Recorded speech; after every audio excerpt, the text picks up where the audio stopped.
बिस्मिल्लाहिर्रहमानिर्रहीम। अस्सलाम वालेकुम। आज का हमारा लेक्चर जो है वेक्टर स्पेस से रिलेटेड ही है। वेक्टर स्पेस में थ्योरम नंबर 20 आज हम डिस्कस करेंगे थोड़ा सा। थ्योरम नंबर 20 में देखें वी आपके पास एक वेक्टर स्पेस है और वो फाइनाइट डायमेंशनल वेक्टर स्पेस हो और उस वेक्टर स्पेस के अंदर ये आर वेक्टर्स हैं जो कि लीनियरली इंडिपेंडेंट सबसेट है वी का, then it can be extended to form the basis of V. यहाँ थोड़ा सा इसका प्रूफ तो नहीं मैं कराऊंगी, लेकिन इसका थोड़ा सा मेन जो थ्योरम है वो कोई और है जिसमें ये रिज़ल्ट इस्तेमाल हुआ है, इसलिए मैंने पहले इस थ्योरम का रेफरेंस दे दिया। ये इसमें आप याद रखेंगे किसी भी वेक्टर स्पेस के अंदर अगर आपको कोई एक लीनियरली इंडिपेंडेंट सबसेट मिल जाता है तो उसी सबसेट को एक्सटेंड करके आप उस वेक्टर स्पेस की बेसिस बना लेते हैं। देखिए ये सेट वेक्टर स्पेस के अंदर लीनियरली इंडिपेंडेंट है, ये इसकी बेसिस नहीं है। अगर ये लीनियरली इंडिपेंडेंट होने के साथ साथ आपके इस वेक्टर स्पेस को स्पैन भी कर रहा है तो फिर ये बेसिस है, लेकिन अगर ये पूरे वेक्टर स्पेस को स्पैन नहीं कर रहा तो उसका तरीक़ेकार ये थ्योरम आपको बता रहा है कि अगर इसी में थोड़ी सी एक्सटेंशन कर दी जाए। फॉर एग्जांपल जैसे ये प्रूफ में हम देख सकते हैं कि V1 से VR तक के एलिमेंट्स आपके पास हैं, इन्हीं में कुछ एक्सटेंशन की है, कुछ वेक्टर्स और डाल दिए और इतनी वेक्टर्स डाले कि इसकी इंडिपेंडेंस ख़त्म नहीं हुई। अगर ये लीनियरली इंडिपेंडेंट सेट है तो ये लीनियरली इंडिपेंडेंट ही रहा। तो एक जो लिमिट आती है मैक्सिमम लिमिट, वो मैक्सिमम लिमिट तक आप इसमें वन बाय वन एक एक करके वेक्टर्स इंसर्ट करते जाएं और चेक करें कि लीनियरली इंडिपेंडेंस तो के ऊपर कोई फ़र्क तो नहीं पड़ा। तो जहाँ तक मैक्सिमम आपके पास लीनियरली इंडिपेंडेंट रहता है सेट और वहाँ तक आप पहुँच जाते हैं कि वो सेट आपका इंडिपेंडेंट भी रहता है और साथ ही साथ आपकी वेक्टर स्पेस को स्पैन भी करता है, तो फिर वो बेसिस बन जाता है। यानी कि यहाँ से आपको एक हिंट मिलता है कि अगर आपके पास बेसिस मौजूद नहीं है वेक्टर स्पेस में और सिर्फ एक लीनियरली इंडिपेंडेंट सेट मौजूद है तो उसी लीनियरली इंडिपेंडेंट सेट की एक्सटेंशन से आपके पास इस वेक्टर स्पेस की बेसिस बन जाती है। ये बहुत इंपॉर्टेंट रिज़ल्ट है, ये इस्तेमाल होगा आपके थ्योरम में, मुख्तलिफ थ्योरम्स में।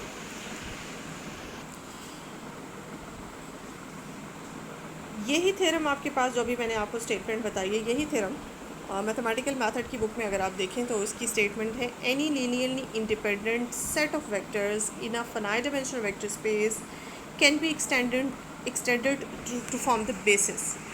वही बात इस तरह से भी लिखी जा सकती है कि किसी भी फाइनाइट डायमेंशनल वेक्टर स्पेस में अगर आपको लीनियरली इंडिपेंडेंट सेट मिल जाता है तो उसी की एक्सटेंशन से आप उस वेक्टर स्पेस की बेसिस बना देते हैं। एक और रिज़ल्ट आप यहाँ पे देख लें कि अगर आपके पास W सब स्पेस है किसी finite dimensional vector space V की, तो याद रखें कि सब स्पेस की डायमेंशन जो है वो सुपर स्पेस की डायमेंशन से हमेशा लेस होती है। ठीक है, dimension of the sub space हमेशा लेस देन इक्वली होती है। मैक्सिमम अगर वो इक्वल हो जाए तो फिर तो वो आपकी सुपर स्पेस और सब स्पेस बराबर हो जाएंगी, लेकिन नॉर्मली जो है वो लेस का ही ऑप्शन होता है कि आपकी सुपर स्पेस की डायमेंशन उसकी हर सब स्पेस से ज़्यादा ही होती है। ये बात याद रखिएगा। इसके अलावा हमारा जो मेन थ्योरम जो आज हमने डिस्कस करना है वो हमारा आपके सामने है। मेन थ्योरम ये है कि if U and W are the finite dimensional vector subspaces over a field F, और ये दोनों सब स्पेसेस जो हैं आपकी वेक्टर स्पेस V के अंदर, सुपर स्पेस आपकी V है और उसकी दो सब स्पेसेस हैं, एक U और एक आपके पास W। अब एक रिज़ल्ट है कि अगर आप U और W दोनों सब स्पेसेस को सम कर लें तो इनके सम से एक नई वेक्टर स्पेस बनती है और उस वेक्टर स्पेस की आप डायमेंशन फाइंड करें तो वो बराबर होती है dimension of first vector space plus dimension of second vector space minus dimension of their intersection, because intersection of two subspaces is again a subspace, sum of two subspaces is again a subspace। तो sum भी subspace है और intersection भी subspace है। तो ये आपने पहला जो पार्ट है इसको प्रूफ करते हैं। इस प्रूफ में वो जो पिछले थ्योरम्स के रेफरेंसेस मैंने आपको स्टेटमेंट्स बताई हैं उनका रेफरेंस इसमें इस्तेमाल होना है, इसलिए मैंने आपको पहले बता दी। देखिए जी, इसका प्रूफ इसमें सबसे पहले तो ये है कि सपोज़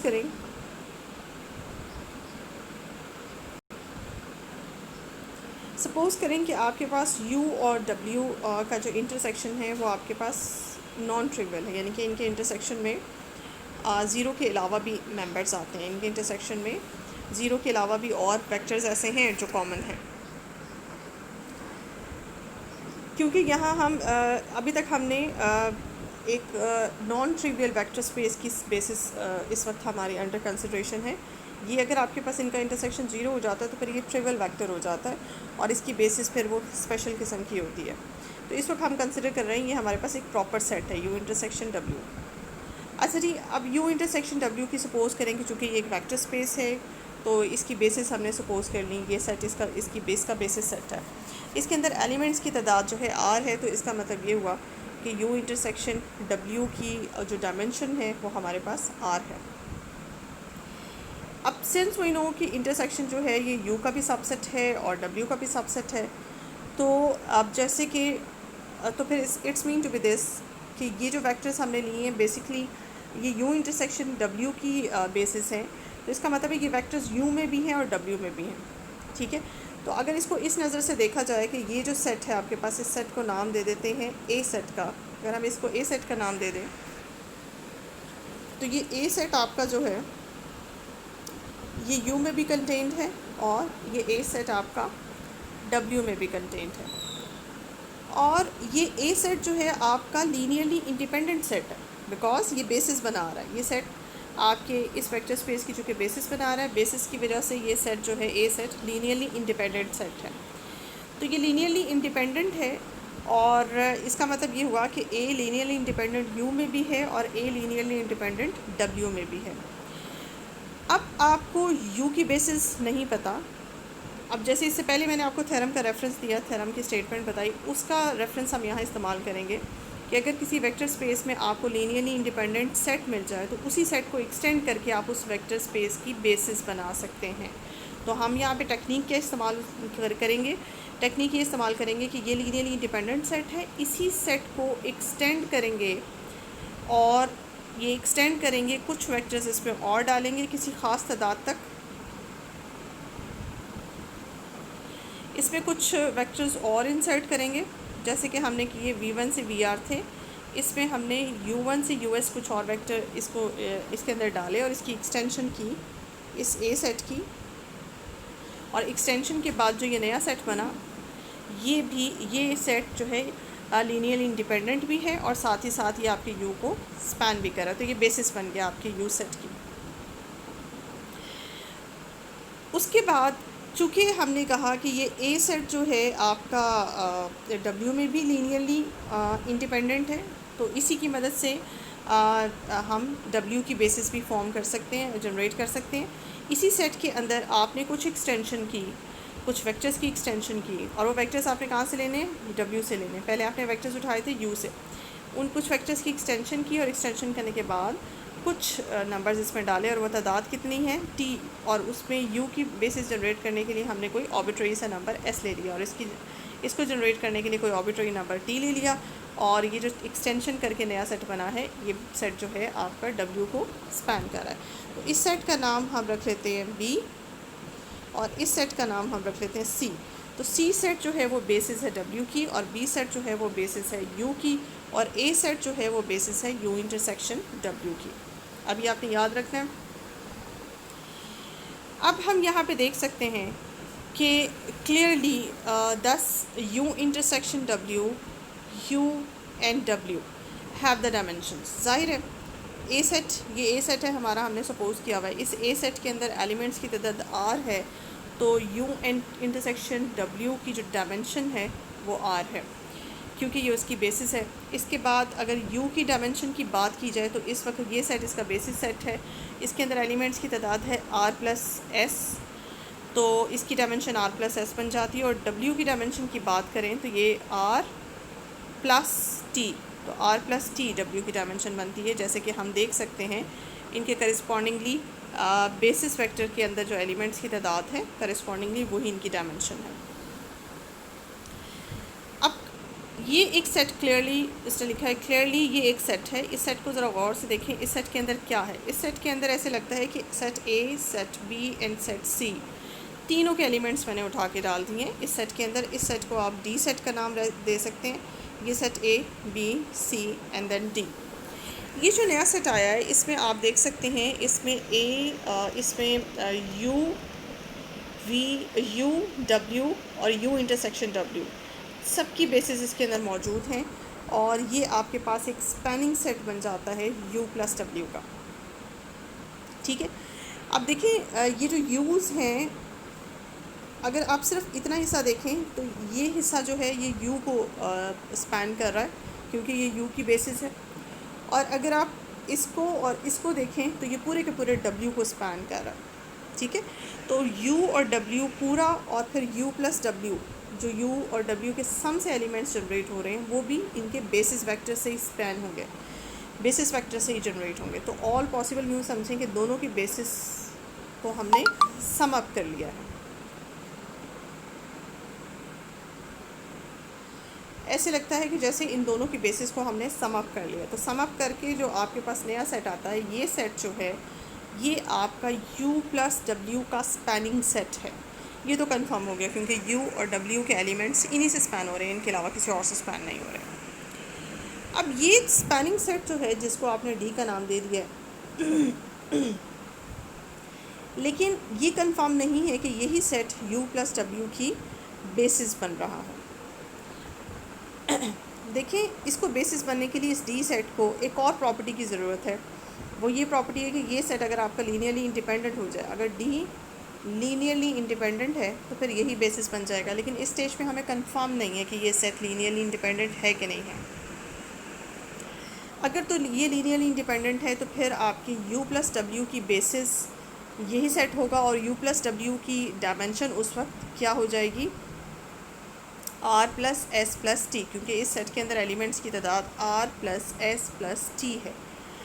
तो इस वक्त आपके फिर basis u plus W vector space की dimension r plus S plus T हो जाएगी। लेकिन इन केस अगर ये सेट आपका लीनियरली इंडिपेंडेंट नहीं है तो फिर ये क्या है, ये डिपेंडेंट है।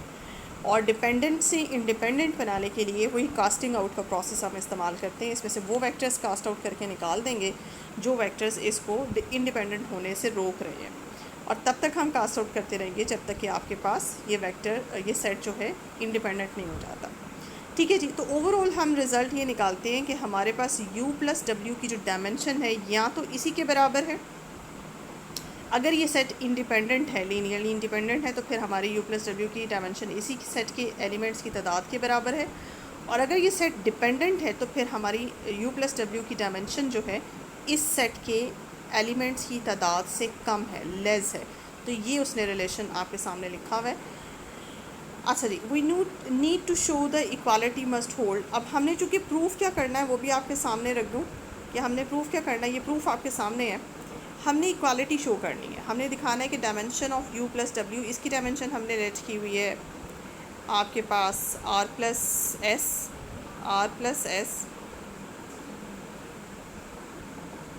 हमने u की dimension r plus S let की हुई है, w की डायमेंशन जो है हमने r प्लस टी लेट की हुई है, r प्लस टी, और u इंटरसेक्शन w की डायमेंशन जो है वो हमने r लेट की हुई है। तो आप ये देखेंगे r से कैंसिल हो जाता है, तो पीछे r plus S plus T बचता है। तो मुझे अपने क्वेश्चन के लिहाज से दिखाना है कि डायमेंशन u प्लस डब्ल्यू की r plus S plus T के बराबर है, जबकि यहाँ पे दो ऑप्शंस हमने लिखे हैं, या तो लेस है या इक्वल है। तो इक्वालिटी वाली बात जो है वो मुझे अपने क्वेश्चन में शो करनी है, तो मैं इक्वालिटी की तरफ अपना फोकस रखूँगी। ये देखें, इसके लिए उसने क्या किया है। अब इक्वालिटी अगर आप शो करना चाहते हैं तो फिर इसके पीछे आपका एक ही टारगेट होगा कि अगर आपका ये सेट लीनियरली इंडिपेंडेंट हो जाता है तो फिर आपकी डायमेंशन जो है u प्लस डब्ल्यू की इसके बराबर हो जाती है। तो इसको चेक करते हैं क्या ये सेट लीनियरली इंडिपेंडेंट है। किसी भी सेट को लीनियरली इंडिपेंडेंट चेक करने के लिए जैसे कि हम जानते हैं स्केलर्स उठाते हैं, उन वेक्टर्स का लीनियर कॉम्बिनेशन बनाते हैं और इक्वल्स टू 0 रख देते हैं। अब आप ये देखें वीज़, यूज़ एंड डब्ल्यूज़, इन सब के लिए मैंने स्केलर्स उठाए। वीज़ को जिन स्केलर से मल्टीप्लाई किया वो एज़ हैं, यूज़ को जिन स्केलर से मल्टीप्लाई किया वो बीज़ हैं, और डब्ल्यूज़ को जिन स्केलर से मल्टीप्लाई किया वो सीज़ हैं, और इक्वल्स टू 0 रख दिया। अब अगर मैं यहाँ पे ये करने में कामयाब हो गई, तमाम स्केलर्स ए आईज़ को 0, बी जेज़ को 0 और डब्ल्यू टीज़ को ज़ीरो, यानी कि जितने भी डब्ल्यूज़ हैं, सॉरी जितने भी सीज़ हैं, C T is equal to zero, जितने भी एज़ बीज़ एंड सीज़ हैं, इन सबको अगर मैं ज़ीरो दिखाने में कामयाब हो गई तो फिर ये प्रूव हो जाएगा कि ये जो सेट है ये लीनियरली इंडिपेंडेंट है। ये देखिए आपके सामने, पहले तो हमने ऐसे लीनियर कॉम्बिनेशन में लिखा, उसके बाद हमने क्या किया, हमने इसमें से सिर्फ डब्ल्यूज़ वाले जो वेक्टर्स थे उन्हें राइट हैंड साइड पे शिफ्ट कर दिया। ठीक है, अब आप राइट हैंड साइड पे ज़रा गौर करें कि राइट हैंड साइड है क्या। राइट हैंड साइड पे आपके पास लिखा हुआ है C1W1 plus C2W2 plus CTWT।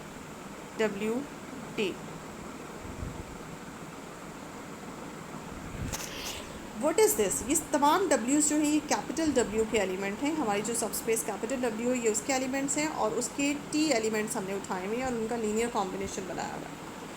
अब चूँकि हमें पता है कि डब्ल्यू जो है वो एक वेक्टर स्पेस है और वेक्टर स्पेस की जो बेसिक डेफिनेशंस हैं वो हमें बताती हैं उसकी बेसिक डेफिनेशन कि वेक्टर स्पेस की अगर कुछ एलिमेंट्स का हम लीनियर कॉम्बिनेशन बनाते हैं तो वो लीनियर कॉम्बिनेशन आंसर में वापस उस वेक्टर स्पेस का ही एलिमेंट जनरेट करता है। तो ये जो एलिमेंट आपके पास राइट हैंड साइड पे पड़ा हुआ है, अगर इसको गौर किया जाए तो ये टी टर्म्स का मजमूआ है। ये T terms finally sum up करके इनको जो आंसर आता है वो हमारे डब्ल्यू से बिलोंग करता है। तो राइट हैंड साइड पे जो टर्म आपके पास आती है ये एक एलिमेंट है, बेसिकली इनको सम अप करके एक टर्म आती है, एक नंबर आता है। सपोज़ करें कि वो जो आपके पास आंसर आता है वो टी है, राइट हैंड साइड का आंसर, और तो राइट हैंड साइड का जो आंसर टी है वो आपका डब्ल्यू से बिलोंग करता है। ठीक है जी, राइट हैंड साइड आपकी डब्ल्यू से बिलोंग करती है। इसके बाद देखें लेफ़्ट हैंड साइड पे गौर करें, इसको हम कह देते हैं ये टी है। लेफ़्ट हैंड साइड को अगर हम देखें तो left hand side is what? Left hand side पे आपके पास ये वीज़ हैं। वीज़ का ताल्लुक़ याद रखिएगा यू से भी है और वीज़ का ताल्लुक़ डब्ल्यू से भी है। वीज़ यू से, यू इंटरसेक्शन डब्ल्यू से बिलोंग कर रहे हैं, तो इसलिए ये यू के भी मेंबर्स हैं और डब्ल्यू के भी मेंबर हैं। तो अगर इस वक्त इसको देखा जाए कि ये जितने भी वीज़ हैं ये डब्ल्यू के एलिमेंट्स हैं, सॉरी इस वक्त अगर हम इसको फोकस करें कि ये यू के एलिमेंट्स हैं तो इनका लीनियर कॉम्बिनेशन भी यू में जाएगा। तो ये वाला जो पोर्शन है ये बिलोंग कर रहा है यू से, और अगर इसको देखा जाए ये तो प्योरली यू के एलिमेंट्स का आपको लीनियर कॉम्बिनेशन नज़र आ रहा है, तो ये भी यू का ही एक एलिमेंट है। यू के दो एलिमेंट्स ऐड करने से जो भी आंसर आता है, सपोज़ करें आपके पास इन दोनों ये एलिमेंट है, आपके पास एक ये एलिमेंट और ये एलिमेंट, इन दोनों को सम करके सपोज़ करें लेफ़्ट हैंड साइड का आंसर आता है वाई। जो ओवरऑल आपके पास आंसर आता है ये वाई है और ये यू से बिलोंग करता है, और राइट हैंड साइड का जो ओवरऑल आंसर आता है वो हमने सपोज़ किया था टी, और ये बिलोंग करता है आपके पास डब्ल्यू से। अब देखें लेफ़्ट हैंड साइड पे आपके पास y है और राइट हैंड साइड पे आपके पास t है। t आपका w से है और y आपका u से है। यहाँ पे मैं ये कह सकती हूँ,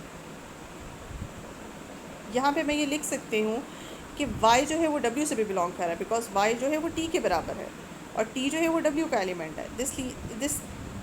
दैट्स वाई मैं ये लिख सकती हूँ y जो है वो बिलोंग कर रहा है u से भी एंड w से भी। ठीक है जी। इसके बाद आपके पास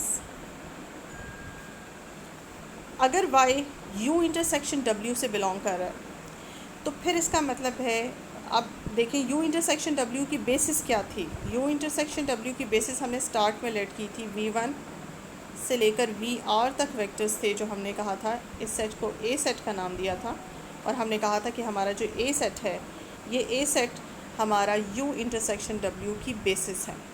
अब ये एलिमेंट u इंटरसेक्शन w में है तो बेसिस का काम ये होता है कि वो अपनी जिस स्पेस की वो बेसिस है उस स्पेस के हर एलिमेंट को स्पैन करती है, या दूसरे लफ्ज़ों में ऐसे लिखा जा सकता है कि इस बेसिस का हर एलिमेंट a के एलिमेंट्स के लीनियर कॉम्बिनेशन में लिखा जा सकता है, यानी कि ये y जो है इन बेसिस एलिमेंट्स के लीनियर कॉम्बिनेशन में लिखा जा सकता है। अब आप ये देखिए कि इसने ये क्या किया, इसने सिमिलरली आप ये कह सकते हैं y के ऊपर बात कर सकते हैं। इसी तरह से आपका t, जैसे कि आप कहते हैं कि y is equals to t है, तो y आपने यहाँ पे रिज़ल्ट निकाला कि u इंटरसेक्शन w से बिलोंग करता है, because right hand side w से है और लेफ़्ट हैंड साइड u से है। बिल्कुल इसी तरह से आप एक रिज़ल्ट ये भी निकाल सकते हैं कि टी के बारे में भी रिज़ल्ट निकाल सकते हैं। टी डब्ल्यू से भी है और टी यू में भी से भी बिलोंग करता है, तो टी भी इस तरह से यू इंटरसेक्शन डब्ल्यू से बिलोंग करता है, और टी के ऊपर भी वही रिज़ल्ट अप्लाई होगा जो अभी मैंने वाई के बारे में बताया, यानी कि टी जो है वो भी यू इंटरसेक्शन डब्ल्यू की बेसिस के लीनियर कॉम्बिनेशन में लिखा जा सकता है, या यू इंटरसेक्शन डब्ल्यू की जो बेसिस हैं वो टी को स्पैन कर रही हैं। नेक्स्ट स्टेज पे मैं फिर इस तरह से लिख सकती हूँ, दिस इम्प्लाइज टी को लिख सकती हूँ कि T can be written as a linear combination of the elements of U intersection W. अब यू इंटरसेक्शन डब्ल्यू के जो बेसिस एलिमेंट्स थे वो हैं आपके पास वीज़, उनका लीनियर कॉम्बिनेशन बनाया, फॉर एग्जांपल D1V1 से लेकर आपके पास DRVR तक, जबकि ये सारे DIs जो हैं ये आपके पास स्केलर्स हैं। तो देखें, चूँकि T जो था वो U इंटरसेक्शन W का एलिमेंट है, तो U इंटरसेक्शन W की जो बेसिस हैं ये V1 से VR तक वो आपके इस T को स्पैन कर रही हैं। अगले स्टेज में जाके मैं T की वैल्यू यहाँ इंसर्ट कर दूँ। अगर मैं T की वैल्यू यहाँ इंसर्ट करूँ तो मेरे पास बनता है, T का मतलब है जैसे कि मैंने लिखा T is equals to D1V1 plus DRVR। अब मैं T की वैल्यू इंसर्ट करती हूँ। T की वैल्यू ये हमने लेट की थी, -C1 W1 plus so on CT WT, bracket बंद करें और इक्वल करें D1V1 अप टू DRVR के। अब इस इक्वेशन में ये माइनस है, इसको दूसरी तरफ ले जाएंगे तो ये पॉजिटिव हो जाएगा। आगे से यहाँ पे देखते हैं, ये पॉजिटिव होने के बाद ये शक्ल बन जाती है आपके पास। ठीक है जी, अब इसको ज़रा गौर से देखें, व्हाट इज़ दिस। ये आपके पास कौन कौन से वेक्टर्स लिखे हुए हैं, या इसके अंदर आपको V1 से VR तक वेक्टर्स नज़र आ रहे हैं और W1 से WT तक वेक्टर्स नज़र आ रहे हैं। इसका मतलब है ये सेट जो है ऐसे लग रहा है जैसे इन वेक्टर्स का लीनियर कॉम्बिनेशन है। अब ये वेक्टर्स के ऊपर गौर करें तो ये सेट जो है आपके पास ये C सेट है, जिसको कहा था हमने कि ये W की बेसिस है। ये है आपके पास W की बेसिस वाला सेट। ये सेट जो है अगर W की बेसिस है तो it's mean to be this कि इसका कोई भी लीनियर कॉम्बिनेशन जो है अगर हम इस तरह से लिखते हैं और इक्वल्स टू 0 करते हैं तो इसका मतलब ये है, क्योंकि ये बेसिस वेक्टर है, बेसिस सेट है, तो इसके वेक्टर्स जो हैं वो लीनियरली इंडिपेंडेंट होते हैं। लीनियरली इंडिपेंडेंट का मतलब है कि जब भी किसी लीनियर कॉम्बिनेशन में लिखेंगे और इक्वल्स टू 0 रखेंगे तो वहाँ से जितने भी स्केलर्स हैं उन सब के आंसर्स जो हैं वो 0 निकलेंगे। इसलिए जितने भी D's और जितने भी C's हैं इन सब के आंसर्स, इन सब की वैल्यूज़, ये C's और D's जो हैं आपके पास स्केलर्स हैं, इन सब की वैल्यूज़ आपने निकालनी 0। ये आप रख लें साइड पे। उसके बाद आप इन D's और इन C's की वैल्यूज़ को उठाएँ और उठा के आप इक्वेशन नंबर 1 में पुट करें। ये देखिए आपके पास इक्वेशन नंबर 1 में D's तो है नहीं, ये आपके पास इक्वेशन नंबर 1 है, इसमें D's तो नहीं है, अलबत्ता C's आपको नज़र आ रहे हैं। जब आप C's की वैल्यू पुट करेंगे तो ये वाला पोर्शन जो जिसमें W आ रहा है ये बिल्कुल ख़त्म हो जाएगा आपके पास। तो जो बाकी चीज़ बचेगी वो आपके पास ये दो बचेगी, जिसमें आपको कुछ V वेक्टर्स और U's वेक्टर नज़र आ रहे हैं। अब अगर इसके ऊपर गौर करें तो ये आपके पास क्या है, ये ऐसे लगता है कि आपने जो शुरू में B सेट लेट किया था, B सेट आपके पास था V1 से VR तक एंड U1 से US तक। ये जो B सेट था जिसको हमने कहा था कि ये हमारी U सेट की बेसिस है, तो ये B यानी कि U की बेसिस एलिमेंट का लीनियर कॉम्बिनेशन लिखा हुआ है। अब हम सब जानते हैं कि बेसिस एलिमेंट्स जो हैं लीनियरली इंडिपेंडेंट होते हैं। अगर उन्हें इस तरह से लीनियर कॉम्बिनेशन में लिखा जाए तो फिर उनके एलिमेंट, उनके जो स्केलर्स हैं उनकी वैल्यूज़ 0 निकलती हैं। तो इस पॉइंट ऑफ व्यू से मैं नेक्स्ट स्टेप में लिख सकती हूँ कि A1 से लेकर AR तक ये सब जो है आपके पास 0 आंसर देते हैं, एंड B1 से लेकर BS तक ये तमाम स्केलर्स जो हैं ये भी 0 आंसर देते हैं। क्यों? क्योंकि आपके पास ये बेसिस वेक्टर्स लिखे हुए हैं। अब आपके पास A's की वैल्यूज़ भी 0, B's की वैल्यूज़ भी 0 और C's की वैल्यूज़ तो पहले 0 आ गई है। अब ये आप उठाएं और उठा के जाके अगर आप इसमें पुट करते हैं, जैसे हमने A's, B's एंड C's सब 0 निकाल लिया, तो ये जो मेन इक्वेशन आपने शुरू में बनाई थी, ये जो सेट आप अंडर डिस्कशन हमारे था, इस सेट के वेक्टर्स को हमने लीनियर कॉम्बिनेशन में लिखा था और अब यहाँ से हमारे पास आंसर आ चुका है कि तमाम ए ज़ीरो हैं, तमाम बी ज़ीरो हैं और तमाम सी ज़ीरो हैं। तो आपके पास ये जो वेक्टर्स हैं, ये वेक्टर्स आपके पास, ये जो सेट है जिसको हमने डी सेट का नाम दिया था, अब ये डी सेट आपके पास लीनियरली इंडिपेंडेंट हो चुका है। ये सेट आपका ऑलरेडी जो था, ये डी सेट आपका ऑलरेडी u प्लस डब्ल्यू को स्पैन कर रहा था। अब ये सेट लीनियरली इंडिपेंडेंट भी हो गया, तो अब ये डी सेट जो है आपका फॉर्मली u प्लस डब्ल्यू की बेसिस बन गया। अब आप लिख सकते हैं कि dimension of u plus W is lesser नहीं होगा, यहाँ पे हम इक्वल लिखें, equals to r plus S plus W T. यानी कि इसको इस तरह से लिखा जा सकता है कि अब आपके पास जो dimension of u plus W है बराबर है dimension of u plus dimension of w minus dimension of u intersection w।